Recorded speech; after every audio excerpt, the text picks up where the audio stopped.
आपने सुना बीजेपी का सपना क्या है। इसे पूरे मामले पर इतिहासकार विक्रम संपत परपोते रंजीत का कहना है कि सावरकर ने 1920 में भी खत लिखे थे, लेकिन वो खत उनकी रिहाई के लिए नहीं बल्कि जेल में बंद सभी राजनीतिक बंदियों के लिए थे। इस मुद्दे पर इतिहासकार क्या कहते हैं, ये भी सुनिए।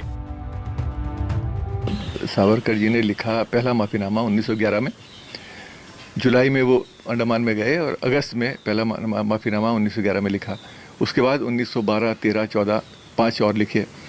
इस पूरे पीरियड में गांधी साउथ अफ्रीका में थे, 1915 में हिंदुस्तान आए और महात्मा गांधी भी नहीं बने थे उस वक्त तक, और हिंदुस्तान में उनका वो स्टेचर भी नहीं था। चंपारण आंदोलन के बाद से गांधी का एक नाम शुरू हुआ, फिर रॉलेट सत्याग्रह, रॉलेट एक्ट के खिलाफ आंदोलन हुआ, जलियांवाला बाग हुआ, नॉन कोऑपरेशन मूवमेंट हुआ। तो ये एक पीरियड है जिसमें गांधी उभर के आते हैं, तो उस समय तो कोई मतलब ही नहीं है। सावरकर के माफीनामे को लेकर दो तरह के तर्क रखे जाते हैं। पहला ये कि सावरकर ने अंग्रेजों से रिहाई के लिए माफी मांगी थी।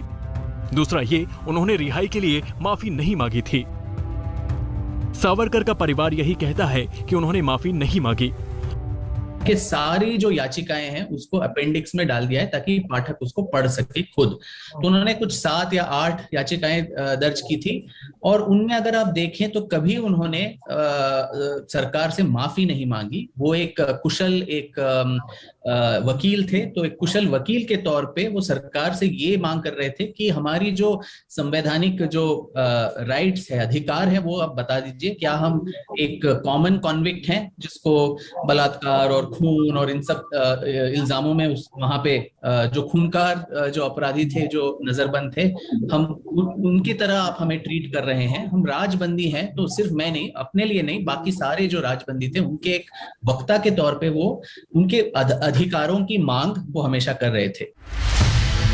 रिसर्च के दौरान गांधी की एक और लेख मिलता है जो उन्होंने 26 मई 1920 को यंग इंडिया में लिखा। उस लेख में भी महात्मा गांधी जी ने सावरकर का जिक्र किया था। भारत सरकार और प्रांतीय सरकारों के चलते कई कैदियों को शाही क्षमा का लाभ मिला है, लेकिन कई प्रमुख राजनीतिक अपराधी हैं जिन्हें अब रिहा नहीं किया गया है। मैं इसमें सावरकर बंधुओं को गिनता हूँ। वे उसी तरह के राजनीतिक अपराधी हैं जिसे पंजाब में रिहा किए गए हैं और घोषणा के प्रकाशन के 5 महीने बाद भी इन दो भाइयों को अपनी आजादी नहीं मिली है।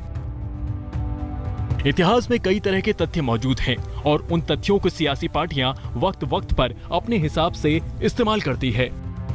भले ही सावरकर के माफीनामे पर कांग्रेस सवाल उठाती है, लेकिन इस माफीनामे के बचाव में ये तर्क रखा जाता है कि सावरकर ने ही 1847 को स्वाधीनता का पहला आंदोलन कहा था।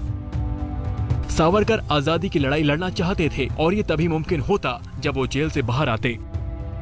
ब्यूरो रिपोर्ट, आज तक।